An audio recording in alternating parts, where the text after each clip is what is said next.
আপনারা দেখছেন SR24x7 news. এটা তো আর নতুন কোনো ব্যাপার না। 1993 সালে যে ঘটনা, রক্তাক্ত অবস্থায় তারা যখন শহীদ হয়েছিল গুলিবিদ্ধ করে, তো আমাদের যারা তৃণমূল কংগ্রেস করি, মৃত্যুর শেষ দিন পর্যন্ত তৃণমূল কংগ্রেস করব। আর মমতা বন্দ্যোপাধ্যায়ের যা নির্দেশ 21শে জুলাই, যারা অপপ্রচার করছে বিভিন্ন জায়গায়, মিডিয়া বলুন, বাঙালিদেরকে ডবল ইঞ্জিন সরকার, আসাম, তোমার গুজরাট, উত্তরপ্রদেশ, রাজস্থান, সর্বত্র যে বাঙালিদের জন্য যে অত্যাচার, এটা মানুষ 2026-এ তার ভোটের মাধ্যমে প্রকৃত হবে। এবং লিখে রাখুন, দিদি আবার চতুর্থবারের জন্য 100% চতুর্থবারের জন্য 2026-এ মুখ্যমন্ত্রী হচ্ছে। বিজেপি পার্টি, আপনারা জানেন, যখন ব্রিটিশ সাম্রাজ্যবাদের যে লড়াইটা হয়েছিল, নেতাজি সুভাষ বলেছিলেন, রবীন্দ্রনাথ, বিশ্বকবি রবীন্দ্রনাথ, আজ স্বামী বিবেকানন্দ, তাদের কি বাদ দেওয়া যাবে? আজকে তাদের অবদান অনেক বিশাল। নেতাজি সুভাষচন্দ্র বলেছিলেন, তোমরা আমাকে রক্ত দাও, আমরা তোমার স্বাধীনতা দেবো। আজাদিন ফৌজ তৈরি করেছিল। তো বাঙালিদের দেখান না, দেখান একটা। স্বামী বিবেকানন্দ শিকাগো বক্তৃতায় যে ভারতবর্ষকে এবং যুব সম্প্রদায়কে উদ্বুদ্ধ করেছিল। তো আজকে যারা বাংলা বিরোধী,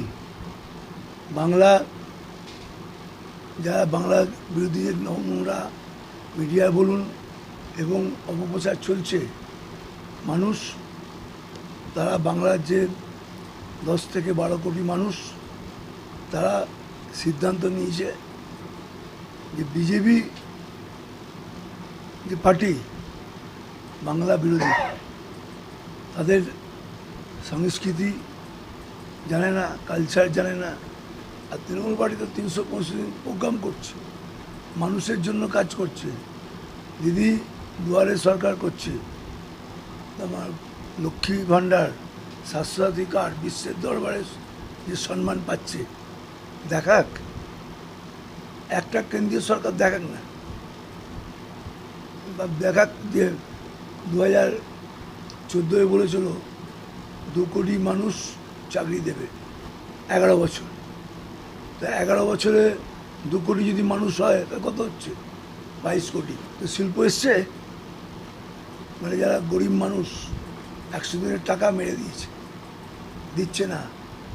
বাংলাকে ভাতে মারছে, পেটে মারছে, সর্বত্যাদি মারছে। প্রত্যেকটা প্রকল্প থেকে বাংলাকে বঞ্চিত করা হচ্ছে। হ্যাঁ, আজকে যে এডুকেশন, 52 লক্ষ চাকরি চলে গেছিল, 52 লক্ষ ইউপিতে, ত্রিপুরায় চলে গেছিল। তো আজকে মানুষ বুঝছে। আজকে কি হলো, বিজেপি আর সিপিএম আজকে একটা জজে, যে আমাদের যে মানুষ, আমরা সংবিধানের চেয়ার যেটা করি, সেইটা আমরা কখনো বাইরে বলা উচিত না। কিন্তু আজকে যে ঘটনাগুলো করেছে, 26,000 চাকরি, এটা খুবই দুঃখজনক। বাংলা বিরোধী, বাংলার ছেলেমেয়েরা দিদি বলছে আমি করব, আর তাদের পেটে লাথ মারা হচ্ছে। কি দিয়ে? কোর্টের মাধ্যমে তাদের লাথ দিয়ে। দিদি তো বলেছে যে আমাদের যে কজন এক্সপার্ট, যে কোর্ট যদি বলে দেয় নিশ্চয়ই ব্যবস্থা করবে, বলেছেন তো। কিন্তু কোর্টের আমাদের কোর্ট মানে প্রভোকেশন করছে। এই যে রাজনৈতিক চক্রান্ত করে এই জিনিস হয়েছে, এটা আমরা মানব না। আগামী দিনে 2000 এর মানুষ জবাব দেবে।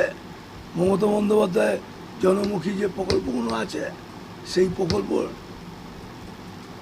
আমাদের বিশ্বাস 2026-এ দিদি আবার চতুর্থবারের জন্য মুখ্যমন্ত্রী হবে। আর অভিষেক ব্যানার্জি সেনাপতি আমাদের সেটা আমাদের দিদি জগন্নাথের মন্দির হয়েছে, কালীঘাটের মন্দির হয়েছে, দক্ষিণেশ্বরের মন্দির হচ্ছে। এটা তো মহাপ্রভু জগন্নাথের ইচ্ছায় লাখো লাখো মানুষ এসছেন দিদিকে যারা ভালোবাসে। যে শহীদদের যে 13 জন শহীদ হয়েছিল সেই রক্তাক্ত অবস্থায় তাদের আমরা তৃণমূল কংগ্রেসের যতদিন বেঁচে থাকবো শহীদের তর্পণ আমরা ভুলছি না, ভুলবো না। মৃত্যুর শেষ দিন পর্যন্ত তৃণমূল কংগ্রেস করব, আর শহীদ পরিবারে যারা ছিল তাদের পাশে আমরা থাকবো। এই যে মানে প্রায় আমাদের